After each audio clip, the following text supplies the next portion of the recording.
Hello students, welcome to my YouTube channel professor Ravindra Gaikwad Ash coaching classes Vashi. आपण class 12 मध्ये सर्वांनी entry केलेली आहे. त्याच्यामध्ये आपण केमिस्ट्री पार्ट 2 चा 10 नंबरचा टॉपिक पाहिला होता, हॅलोजन डेरिव्हेटिव्ह. तो टॉपिक आपण कालच्या लेक्चरमध्ये समाप्त केलेला आहे. त्याच्या पीडीएफ नोट्स तुम्हाला प्रोव्हाइड केलेल्या आहेत. 1-2 दिवसानंतर आपण त्याच्यावर एक युनिट टेस्ट घेणार आहोत. तर आज आपल्याला केमिस्ट्री पार्ट 1 चा एक टॉपिक चालू करायचा. तो टॉपिक्स म्हणजे 4 नंबरचा आहे, फिजिकल केमिस्ट्रीशी रिलेटेड आहे. त्या टॉपिकचं नाव आहे केमिकल थर्मोडायनॅमिक्स. कोणता टॉपिक्स आहे? Chemical thermodynamics. या टॉपिकचा स्टडी आपल्याला करायचा आहे. वेटेजेबल टॉपिक्स आहे, प्रॉब्लेमशी रिलेटेड टॉपिक्स आहे आणि सगळ्यात महत्त्वाचा टॉपिक्स आहे पहा, केमिस्ट्री पार्ट 1 चा हा टॉपिक्स आहे.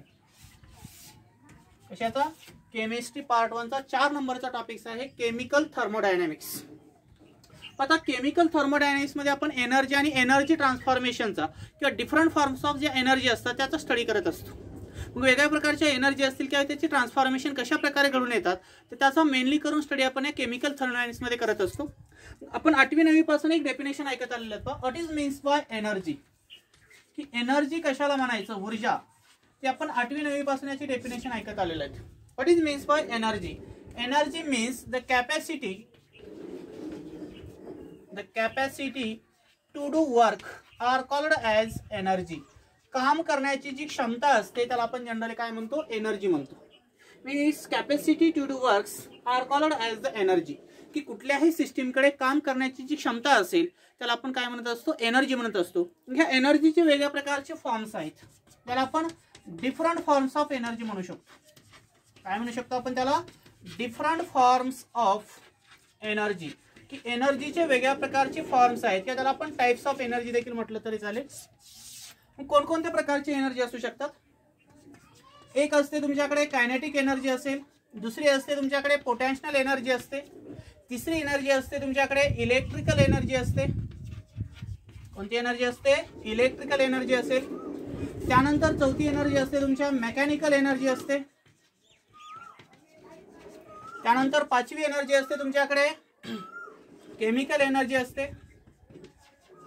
त्यानंतर 6वी एनर्जी असते तुमच्याकडे टायडल एनर्जी, जे टाइड्समुळे घडून आलेली असते. 7वी एनर्जी असते तुमच्याकडे वाइंड एनर्जी, जे हवेमुळे घडून आलेली दिसते. आणि 8वी एनर्जी असते तुमची solar energy.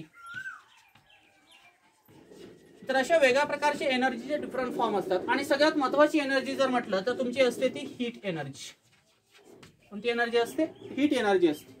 Means there are different forms of energy. If you are taking the kinetic energy, potential energy, electrical energy, chemical energy, mechanical energy, tidal energy असेल, wind energy असेल, solar energy असेल किंवा heat energy असेल, अशा वेगळ्या प्रकारचे एनर्जीचे forms आहेत.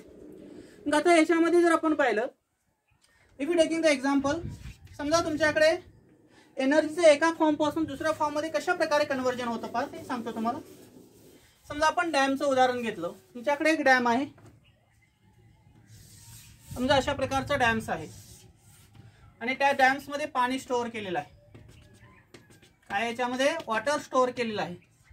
हे जे वॉटर असणार आहे हे वॉटर कोणत्या स्टेट मध्ये आहे? पोटेन्शियल एनर्जी आहे. Potential energies arises due to their position of water. वॉटरच्या पोझिशनमुळे ते स्टेडी स्टेट मध्ये असते. म्हणजे it potential energy, every potential energy are arises due to their position. की त्याच्या पोझिशनमुळे जी घडून येणारी एनर्जी असते ती म्हणजे पोटेन्शियल एनर्जी असते. तसं डॅमवरचं उंचावरचं पाणी जर पाहिलं की अर्थ पासून हाईटवर एखादा सबस्टन्स असेल किंवा एखादा कुठलाही कंपाऊंड जर असेल तर त्याची पोटेन्शियल एनर्जी इन्क्रीज झालेली दिसते. Like this way, earth from dam आणि अर्थ यांच्यामधलं डिस्टन्स जर हायर असेल, it gives the maximum potential energy. त्यावेळेस त्याच्यामध्ये मॅक्झिमम पोटेन्शियल एनर्जी प्रेझेंट असते. तसं वॉटर हे स्टेडी फॉर्म मध्ये आहे, कॉन्स्टंट आहे. मग त्या वॉटरची जी पोझिशन असणार आहे त्याच्यामध्ये तुमची पोटेन्शियल एनर्जी असते. आणि त्याच डॅमचा जर आपण एखादा दरवाजा ओपन केलेला असेल आणि त्याच्यामधून वॉटर जर आपण सर्क्युलेट केलं तर इथं तुमची कायनेटिक एनर्जी असते. आणि this kinetic energy are arises due to their motion of the water. की वॉटरच्या मोशनमुळे कोणती एनर्जी घडून येत असते? कायनेटिक एनर्जी घडून येते. And this kinetic energy are strikes on the turbines. आणि तीच कायनेटिक एनर्जी जर टर्बाइन्सवर पडलेली असेल तर तिथं मेकॅनिकल एनर्जीमध्ये त्याचं कन्वर्जन होतं. and this mechanical energy is further converted into electrical energy. आणि नंतर त्या मेकॅनिकल एनर्जीचं कन्वर्जन कशामध्ये होतं? इलेक्ट्रिकल एनर्जी मध्ये घडून आलेलं दिसतं. म्हणजे एक डॅम घेतलेला आहे, त्या डॅम मध्ये पाणी आहे. अर्थ पासून काही उंचावर ते पाणी स्टोअर केलेलं आहे. अर्थ पासून एखादा सबस्टन्स जर हाईट वरती असेल तर त्याची जी पोटेन्शियल एनर्जी असते ती मॅक्झिमम पोटेन्शियल एनर्जी असते and every potential energy having the steady position. आणि कुठलाही घटक जर स्टेडी फॉर्म मध्ये असेल किंवा त्याची पोझिशन जर कॉन्स्टंट असेल it arises due to their potential energy. त्यावेळेस त्याच्यामध्ये पोटेन्शियल एनर्जी ज्याला आपण स्थितीज ऊर्जा म्हणतो ती घडून आलेली दिसते. तसं वॉटर हा कॉन्स्टंट फॉर्म मध्ये आहे. डॅम मधलं जे वॉटर असणार आहे किंवा जे स्टोर्ड पाणी असणार आहे ती त्याची पोझिशन जी एनर्जी घडून येते ती पोटेन्शियल एनर्जी असेल.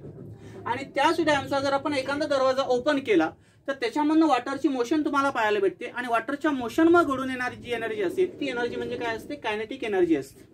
and this kinetic energy are strike on their waters are strikes on their turbines. आणि तेच पाणी जर टर्बाइनवर आदळलेलं असेल तर त्या कायनेटिक एनर्जीचं कन्व्हर्जन मेकॅनिकल एनर्जी मध्ये होतं. and this mechanical energy is finally converted into electrical energy. means energy and their transformation it is also called as a chemical thermodynamics. की त्या केमिकल थर्मोडायनॅमिक्स मध्ये आपण कशाचा स्टडी करत असतो, एनर्जी आणि एनर्जीच्या ट्रान्सफॉर्मेशनचं. जसं की डॅम मध्ये आपण पोटेन्शियल एनर्जीचं कन्व्हर्जन फायनली कशामध्ये केलं, इलेक्ट्रिकल एनर्जी मध्ये. म्हणजे हे देखील एक्झाम्पल कशाचं आहे, केमिकल थर्मोडायनॅमिक्स. आता ह्या केमिकल थर्मोडायनॅमिक्स मध्ये जर आपण पाहिलं तर थर्मोडायनॅमिक हा शब्द आहे. त्या थर्मोडायनॅमिक शब्दाला जर आपण ब्रेक केलं तर एक शब्द आहे तुमचा थर्मो आणि दुसरा असतो तुमचा डायनॅमिक्स. एक कोणता आहे, थर्मो आहे आणि दुसरा आहे तुमचा डायनॅमिक्स. थर्मो म्हणजे थर्मामीटर जे की आपण टेम्परेचर मेजर करत असतो. जसं की आता सध्या कोरोनाचा पिरियड चालू आहे, तुम्ही टेम्परेचर मेजरमेंट करता. तसं थर्मामीटर मध्ये काय असतं, हीट असते. थर्मो म्हणजे काय असेल, हीट. आणि dynamics means study of motion. Study of motion त्याला आपण काय म्हणतो, डायनॅमिक्स. मग तुम्हाला क्वेश्चन पडला असेल sir what is means bye thermodynamics, की थर्मोडायनॅमिक्स कशाला म्हणायचं. तर या शब्दावरून तुम्ही सांगू शकता the study of motion of heat are called as a thermodynamics. the study of motion of heats की ज्याच्यामध्ये हीटच्या मोशनचा स्टडी केला जातो त्याला आपण जनरली थर्मोडायनॅमिक्स असं म्हणत असतो. And energy and their transformation are studied are called as a chemical thermodynamics. आणि एखाद्या एनर्जी का एनर्जी ट्रान्सफॉर्मेशनचा ज्याच्यामध्ये स्टडी केला जातो त्याला आपण ओव्हरऑल आपण काय म्हणत असतो, केमिकल थर्मोडायनॅमिक्स. जसं थर्मोडायनॅमिक्स तुम्हाला माहिती झालं की हीटच्या मोशनचा ज्याच्यामध्ये स्टडी केला जातो त्याला आपण काय म्हणतो, थर्मोडायनॅमिक्स म्हणत असतो. If you taking the example like ice on heating there is a conversion of water. की आईसला जर आपण हीट अप्लाय केली तर काय होतं, वॉटर मध्ये त्याचं कन्वर्जन होतं. म्हणजे आता हीट आपण दिलेली आहे, ही हीट दिली म्हणजे हीट मोशन मध्ये येते आईस मध्ये, त्यास आईसचं कन्वर्जन वॉटर मध्ये होतं. म्हणजे याने काय केली, हीट एनर्जी ऍब्सॉर्ब केलेली असेल. किंवा water is on cooling to gives ice. आणि वॉटरला जर आपण कूल केलं म्हणजे वॉटर मधली हीट एनर्जी जर बाजूला काढली तर त्याचं फर्दर कन्वर्जन कशामध्ये येऊ शकतं, आईस मध्ये. म्हणजे या दोन एक्झाम्पलच्या आधारे आपण असं सांगू शकतो, ice on heating to gives water and water on cooling to gives ice. This both the example are the physical process. की याच्यामध्ये काहीतरी भौतिक बदल घडून आलेला दिसतो, म्हणजे त्याची फिजिकल स्टेट चेंज झालेली दिसते. म्हणून हे दोन एक्झाम्पल कुठल्या क्लासमध्ये येतात, फिजिकल प्रोसेस मध्ये येत असतात. पण इथं आईस हा सॉलिड स्टेट मध्ये आहे, त्याला आपण हीट एनर्जी अप्लाय केली किंवा सनलाइट मध्ये ठेवलेलं असेल म्हणजे कुठली तरी हीट एनर्जी अप्लाय करतो त्यावेळेस ते आईसचं कन्वर्जन होतं लिक्विड वॉटरमध्ये. म्हणजे त्याची फिजिकल स्टेट चेंज झाली. नंतर वॉटरला आपण कूल केलं आणि त्याच्यामधलं हीट एनर्जी बाजूला काढली. एखाद्या सबस्टन्स मधनं जर आपण हीट बाजूला काढलेली असेल तर तो सबस्टन्स कूल होतो. तसं आईस मधलं वॉटर मधली हीट जर आपण बाजूला काढली तर त्याचं आईस मध्ये कन्वर्जन होतं. म्हणून हे दोन एक्झाम्पल कुठल्या क्लासमध्ये येतात, फिजिकल प्रोसेसमध्ये येतात. त्यानंतर आपण तिसरं एक्झाम्पल पाहू शकतो. समजा तुमच्याकडे कोल असेल, कोल आहे म्हणजे कार्बन असेल आणि त्याला इन प्रेझेन्स ऑफ एअर सोबत बर्न केलेलं असेल, त्यास कार्बन डायऑक्साईड गॅस तयार होईल आणि त्याच्यामधून हीट एनर्जी रिलीज होईल. म्हणजे कार्बन आहे कोल, त्याला इन प्रेझेन्स ऑफ एअर सोबत आपण म्हणजे बर्न केलं आणि त्याच्यापासून कार्बन डायऑक्साईड गॅस तयार होतो आणि हीट एनर्जी रिलीज होते. कार्बन आणि ऑक्सिजन यांच्यापासून कार्बन डायऑक्साईड फॉर्मेशन होतं. म्हणजे ही जी प्रोसेस असणार आहे थर्ड एक्झाम्पलची, ही प्रोसेस कशी आहे तुमची, केमिकल प्रोसेस आहे. तर त्याला आपण केमिकल रिॲक्शन म्हणू शकतो. Means in chemical thermodynamics it study the energy transformation that is in physical और केमिकल प्रोसेसेस. की ज्याच्यामध्ये आपण फिजिकल आणि केमिकल प्रोसेसेसचा स्टडी करत असतो त्याला आपण जनरली थर्मोडायनॅमिक्स म्हणतो. आणि ज्याच्यामध्ये मेनली करून केमिकल रिॲक्शनचा किंवा केमिकल प्रोसेसचा स्टडी केला जातो त्याला आपण केमिकल थर्मोडायनॅमिक्स म्हणत असतो. या केमिकल थर्मोडायनॅमिक्स मध्ये हा फिजिकल आणि केमिकल प्रोसेस घडून येत असतात. मग मेनली करून केमिकल प्रोसेस ही केमिकल थर्मोडायनामिक्स मध्ये आपल्याला पाहायला भेटते. ह्या केमिकल प्रोसेस हा दोन प्रकारचे असू शकतात, जसे की तुम्हाला 8वी 9वी पासून माहिती आहे की ह्या ज्या केमिकल प्रोसेस असतात प्रत्येक केमिकल रिएक्शनच्या, त्या प्रॅक्टिकली जर पाहिलं तर दोन प्रकारचे असतात. एक असते एक्झोथर्मिक प्रोसेस. एक प्रोसेस कोणती असते? Exothermic process. आता एक्झोथर्मिक प्रोसेस असते म्हणजे काय असतं पहा. एक्झो म्हणजे एक्झिट. एक्झो म्हणजे काय असेल? एक्झिट. आणि थर्मो म्हणजे हीट. ज्याच्यामधनं हीट बाहेर टाकली जाते त्याला आपण एक्झोथर्मिक प्रोसेस म्हणतो. मीन्स हीट इज इव्हॉल्व्ड और रिलीज्ड. एक्झोथर्मिक प्रोसेस मध्ये हीट ही इव्हॉल्व्ड होत असते किंवा रिलीज होत असेल, त्या प्रोसेसला आपण एक्झोथर्मिक प्रोसेस म्हणतो. जसे की तुमच्याकडे एक्झाम्पल असेल, carbon on burning with excess of air there is a formation of carbon dioxides plus heat energy. इथं कार्बन डायऑक्साइड आणि हीट एनर्जी जर रिलीज होत असेल तर ही जी प्रोसेस आहे ती प्रोसेस कशी असते? तुमची एक्झोथर्मिक प्रोसेस असते. Means carbon are burn with excess of air, there is a formation of carbon dioxide with evolution of heat energy. की याच्यामध्ये कार्बन डायऑक्साइड फॉर्मेशन होत असताना हीट एनर्जी बाहेर टाकली जाते, म्हणजे हीट इव्हॉल्व होत असेल किंवा रिलीज होत असेल. म्हणून हे सिलेक्टिव्ह एक्झाम्पल कशाचं आहे? Exothermic process. त्यानंतर दुसरी प्रोसेस असते एंडोथर्मिक प्रोसेस. कोणती प्रोसेस असते? Endothermic process. कोण सांगते एंडोथर्मिक प्रोसेस कशाला म्हणायचं?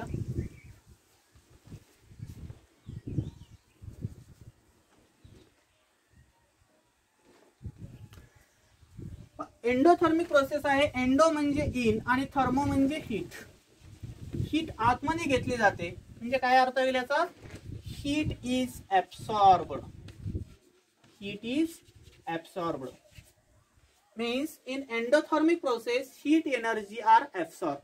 की ज्या प्रोसेसमध्ये हीट एनर्जी ऍब्सॉर्ब करून तो कंपाऊंड ब्रेक केला जातो त्या प्रोसेसला आपण एंडोथर्मिक प्रोसेस म्हणतो. जसे की तुम्हाला माहित असणार एक्झाम्पल आहे, कॅल्शियम कार्बोनेट सॉलिड स्टेट मध्ये असतो. त्याला जर आपण हीट एनर्जी अप्लाय केली तर कॅल्शियम ऑक्साईड हे सॉलिड स्टेट मध्ये तयार होतात आणि कार्बन डायऑक्साइड गॅस त्याच्यामधून रिलीज होतो. मग याने कॅल्शियम कार्बोनेटने काय केले? हीट एनर्जी ऍब्सॉर्ब केली, म्हणजे ही प्रोसेस कशी असणार आहे? एंडोथर्मिक प्रोसेस आहे. त्यावेळेस त्याचं डिकम्पोजिशन झालं हायर टेम्परेचरला, म्हणजे कॅल्शियम ऑक्साईड आणि कार्बन डायऑक्साइड गॅस तयार होतो. म्हणून केमिकल थर्मोडायनामिक्स मध्ये केमिकल रिएक्शनचा स्टडी करत असताना केमिकल रिएक्शन हा दोन प्रकारचे असू शकतात. एकतर ती रिएक्शन एक्झोथर्मिक असेल किंवा एंडोथर्मिक असेल, म्हणजे काही मध्ये टेम्परेचर वाढत असेल तर काही मध्ये टेम्परेचर कमी होत असेल, काही मधनं हीट एनर्जी रिलीज होत असेल तर काही मध्ये हीट एनर्जी ऍब्सॉर्ब केली असेल. तर अशा प्रकारच्या ज्या प्रोसेस असतात त्या प्रोसेसचा ज्याच्यामध्ये स्टडी केला जातो त्याला आपण केमिकल थर्मोडायनामिक्स म्हणतो. तर हा जरा तुमचा इंट्रोडक्शन पार्ट. आता याच्यामध्ये सगळ्यात महत्त्वाचा बेसिक घटक पाहायचा आहे, जे की फर्स्ट पॉइंट आहे या टॉपिकचा, टर्म्स इन्व्हॉल्ड इन थर्मोडायनामिक्स. की थर्मोडायनामिक्स मध्ये कोणकोणत्या प्रकारच्या टर्म्स इन्व्हॉल्व आहेत? Terms involved in thermodynamics. Terms involved in thermodynamics. थर्मोडायनामिक्सला शॉर्ट मध्ये टीडी लिहिलं जातं. पहा बऱ्याच वेळेस मी आता लिहिण्यात येईल. Terms involved in thermodynamics. तर याच्यामध्ये 4 प्रकारच्या बेसिक डेफिनेशन आपल्याला शिकायचे आहेत आणि त्याच डेफिनेशनवर पूर्ण टॉपिक हा डिपेंड्स आहे. तर कोणत्या 4 डेफिनेशन शिकायचे आहेत? सिस्टीम, सराउंडिंग, बाउंड्री आणि इनव्हर्स कशाला म्हणायचं ते आपल्याला शिकायचे. मला कोण सांगते एक्झाम्पल एक्झोथर्मिक आणि एंडोथर्मिक एक एक सांगा बरं.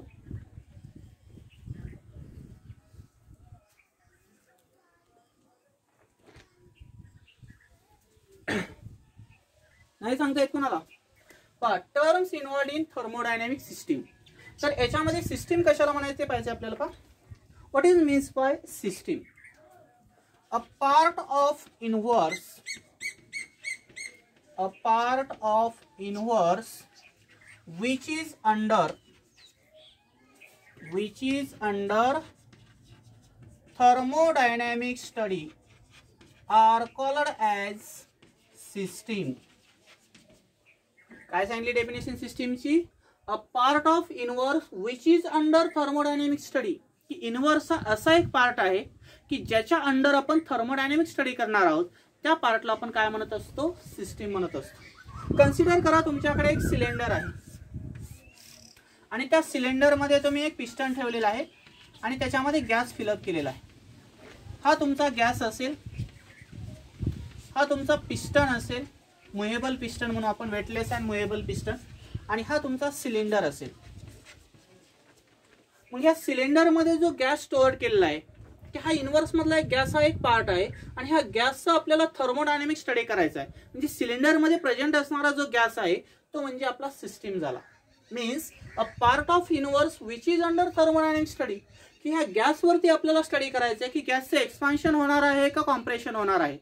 त्याला टेम्परेचर अप्लाय केलं तर एक्सपान्शन होईल, टेम्परेचर काढून घेतलं तर त्याचं कॉम्प्रेशन होईल. म्हणजे त्याच्यामध्ये एक्झोथर्मिक आणि एंडोथर्मिक प्रोसेस घडून येऊ शकते.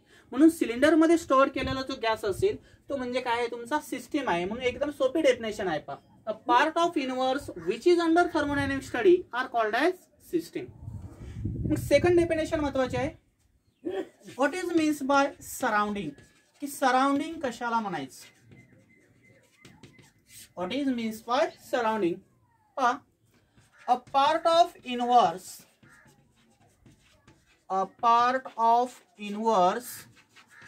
other than system, a part of inverse other than system are called as surrounding. एकदम सोपे डेफिनेशन आहे. अ पार्ट ऑफ इन्व्हर्स, की इन्व्हर्सचा असा एक पार्ट आहे अदर दॅन द सिस्टीम, की सिस्टीम सोडून जो इन्व्हर्सचा पार्ट असेल त्या सर्व पार्टला आपण सराउंडिंग म्हणतो. म्हणजे सिलेंडरमध्ये स्टोअर केलेला जो गॅस आहे तो गॅस सोडून बाहेरचा सर्व जो पोर्शन असणार आहे तो पोर्शन म्हणजे काय असणार आहे, तुमचा सराउंडिंग असणार आहे. बरोबर. आणि हा गॅस म्हणजे काय होता, तुमचा सिस्टीम होता. पण हा गॅस सोडून इन्व्हर्स मधला जो काही पार्ट असेल, तुमचा ऑल असेल, तुमच्या आजूबाजूचा कुठलाही एखादा घटक असेल, तो सर्व घटक म्हणजे कशामध्ये येतो, तुमचा सराउंडिंग मध्ये. म्हणून एक छोटीशी डेफिनेशन आहे, a part of universe other than the system are called as surrounding, की सिस्टीम सोडून इन्व्हर्सचा जो काही घटक असणार आहे किंवा पार्ट असणार आहे तो म्हणजे काय असतो, तुमचा सराउंडिंग असतो. Then what is means by inverse. मग आता इन्व्हर्स कशाला म्हणायचं, what is means by inverse. मग आता इन्व्हर्स कशाला म्हणायचं पहा, the system plus surrounding are called as inverse, किंवा combination of system and surrounding are called as inverse. की तुमचा सिस्टीम म्हणजे गॅस आहे आणि त्याच्या आजूबाजूचा परिसर म्हणजे सराउंडिंग आहे. ह्या दोघालाच कॉम्बिनेशनला आपण सिस्टीम आणि सराउंडिंगलाच काय म्हणत असतो, इन्व्हर्स म्हणत असतो. जसं की इन्व्हर्समध्ये प्लॅनेट असेल, वेगळ्या प्रकारची गॅलेक्सी असतात, हे तुमचा इन्व्हर्सचा पार्ट येतो. जसं सिस्टीम प्लस सराउंडिंग जर असेल तर त्याला आपण काय म्हणतो, इन्व्हर्स म्हणतो. त्यानंतर सगळ्यात महत्वाची डेफिनेशन शेवटची पाहिजे आपल्याला, what is means bye boundary. Boundary कशाला म्हणायचं, तुम्ही क्रिकेट खेळत असताना एक बाउंड्री ऐकलेली असते, बरोबर. अशा प्रकारची बाउंड्री ही सिस्टीम आणि सराउंडिंगच्या मध्ये प्रेझेंट असते. आता सिलेंडरमध्ये आपण गॅस स्टोअर केलेला आहे, सिलेंडरच्या आतमधला पार्ट म्हणजे काय होता, गॅस आहे. मग तो गॅस म्हणजे काय आहे, तुमची सिस्टीम आहे. आणि सिलेंडरच्या बाहेरचा पोर्शन म्हणजे काय आहे, सराउंडिंग आहे. मग गॅसला सेपरेट करण्यासाठी आपण सिलेंडरच्या वॉलचा यूज करतो, बरोबर. तो वॉल म्हणजे काय असणार आहे, तुमची एक बाउंड्री आहे. समजा तुमचं घर असेल, त्या घरामध्ये जर पाहिलं तर समजा 2 रूम आहेत, रूम 1 आणि रूम 2 असेल. मग या रूम 1 ला रूम 2 पासून सेपरेट करण्यासाठी एक लाईन आहे, वॉल आहे, ज्याला आपण भिंत म्हणू. ती भिंत म्हणजे काय असणार आहे, तुमची बाउंड्री असणार आहे. म्हणजे रूम 1 ला रूम 2 पासून सेपरेट करण्यासाठी जी सेंटरची वॉल असणार आहे ती म्हणजे बाउंड्री आहे. This boundary is a real boundary. ह्या बाउंड्रीला काय म्हणायचं, रिअल बाउंड्री म्हणायचं. तसं या सिलेंडरमध्ये गॅस स्टोअर केलेला आहे आणि या सिलेंडरमधनं गॅस स्टोअर केल्यानंतर सिलेंडर मध्ये असणारा गॅस आणि सिलेंडरच्या बाहेरचं एअर यांना सेपरेट करण्यासाठी एक इमेजनरी बाउंड्री आहे. या इमेजनरी बाउंड्रीला आपण काय म्हणू शकतो, इमेजनरी बाउंड्री. काय आहे, तुमची एक इमेजनरी बाउंड्री आहे. आणि हे रूमच्या मधली जी वॉल आहे ती काय, तुमची रिअल बाउंड्री आहे. Means there are mainly 2 types of boundary. की बाउंड्री 2 प्रकारची असू शकतात. एक रिअल बाउंड्री असेल आणि दुसरी बाउंड्री काय असते, तुमची इमॅजिनरी बाउंड्री असते.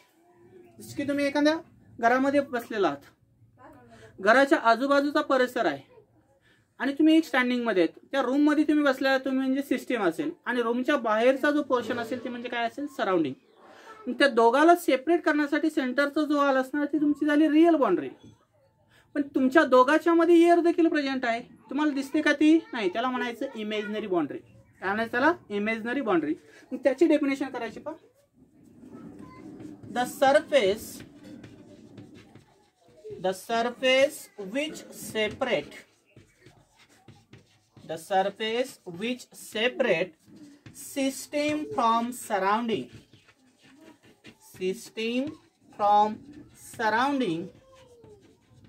are called as boundary.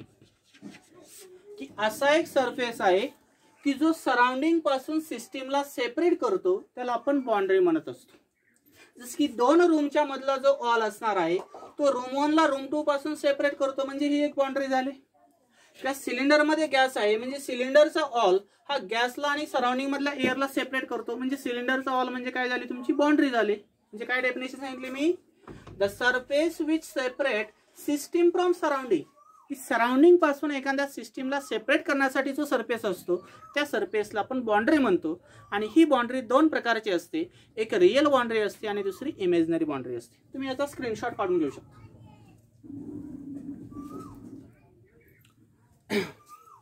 पण त्यानंतर ह्या थर्मोडायनॅमिक्सचे काही लिमिटेशन आहेत. 3 प्रकारचे लिमिटेशन आहेत जे परीक्षेमध्ये 1 मार्काला विचारू शकतात. This thermodynamic does not study the rate of chemical reactions and their mechanism. की थर्मोडायनॅमिक्स हा कुठल्याही केमिकल रिएक्शनच्या रेटचा किंवा स्पीडचा स्टडी करत नाही, किंवा मेकॅनिझमचा, म्हणजे स्टेप वाईज डिस्क्रिप्शन जे असेल त्याला आपण मेकॅनिझम म्हणतो. Means thermodynamics does not study the rate and speed of chemical reaction as well as mechanism of the chemical reaction. It does not depends on their atomic और molecular structure. तो atomic किंवा molecular स्ट्रक्चरवरचा depend नसतो किंवा त्याचा study करत नाही. But it depends on their macroscopic properties like pressure, temperature and volume.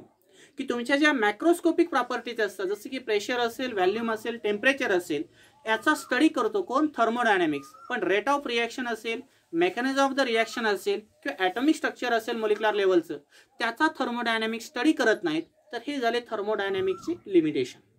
उद्याच्या लेक्चरमध्ये आपण काही सिस्टीम्स आणि प्रॉपर्टीचा स्टडी करणार आहोत. थँक्यू.